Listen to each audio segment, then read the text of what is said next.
비견일주에 대해서 공부해 보겠습니다. 십성에서 비식재 관인 중에 비견입니다. 비견일주인 경우에 내가 제일 잘났다라는 심리를 가지고 있습니다.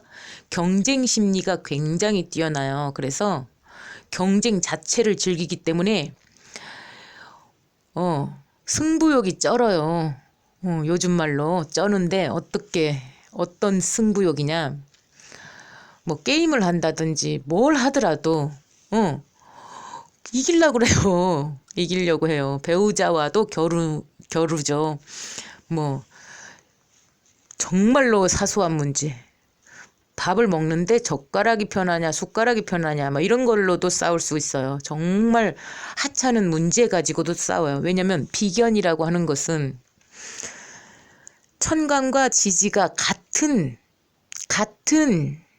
글자라는 이야기예요. 같은 의미라는 얘기예요. 목화, 토, 금수 중에 목으로 된 거, 화로 된 거, 토로 된 거, 금으로 된 거, 수로 된 거, 위아래가 같다는 이야기거든요.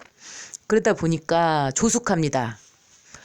그래서 넘들 사춘기 때 이미 성숙을 해버리죠. 그래서 이성운이 빨리 옵니다. 왜냐하면 빨리 성장했기 때문에 자의식이 굉장히 강하죠.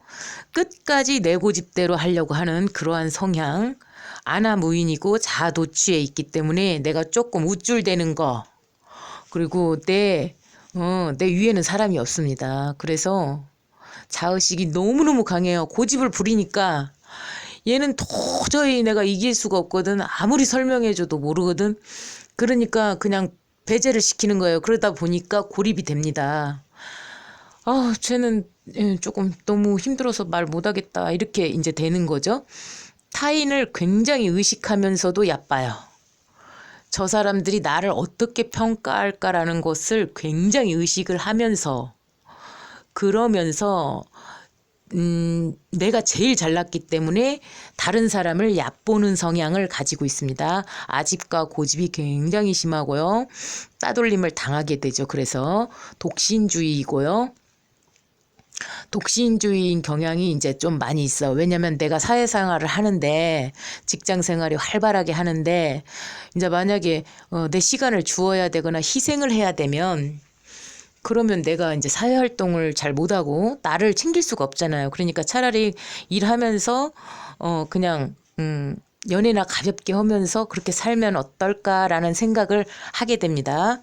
그러니까 식상들은 무조건 너를 위해서 살기 때문에 무조건 해주려는 성향이 있지만, 비견겁제는 자기 자신을 잘 챙깁니다.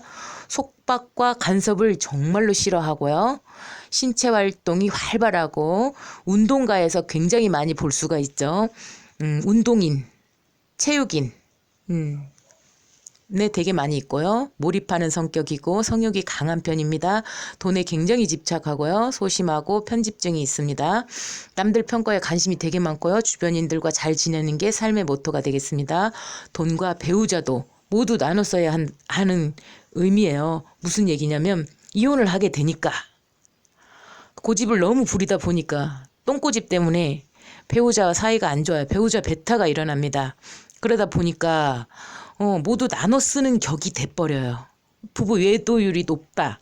그래서 외도율이 높다는 것은 내 배우자를 너랑 나랑 나눠 쓰는 거잖아요.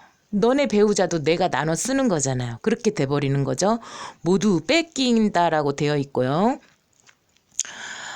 모두 뺏기는 것처럼 모두 내 것이고 모두 나눠 쓰고 뭐 이런 상황이 됩니다.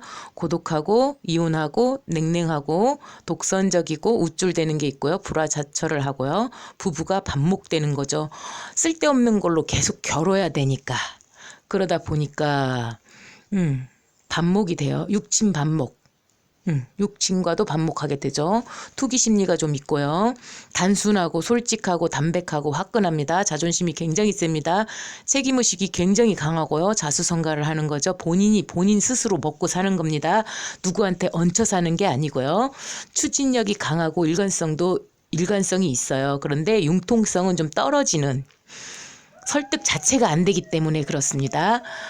비견 십성에서 비견은 이러한 성향이 장착이 되고 나옵니다.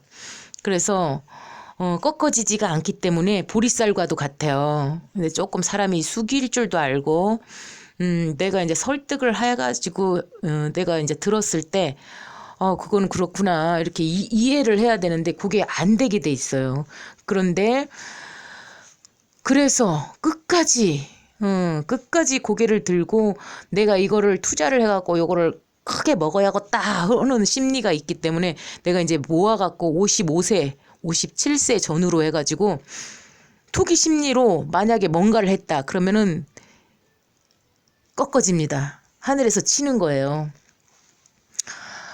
내가 익었으면은 벼처럼 고개를 숙여야 나를 피해 갈 건데 보리쌀처럼 고개를 빳빳이 들고 있으면 하늘에서 싹 쳐버리는 거죠.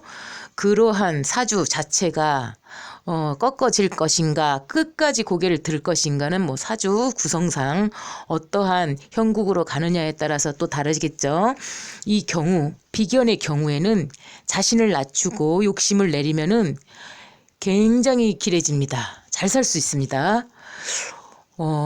하늘에서 인간을 계산을 하게 만들어 놓고 계산을 하면 그 계산이 맞지 않도록 돼 있어요. 계산을 하면 주지 않습니다.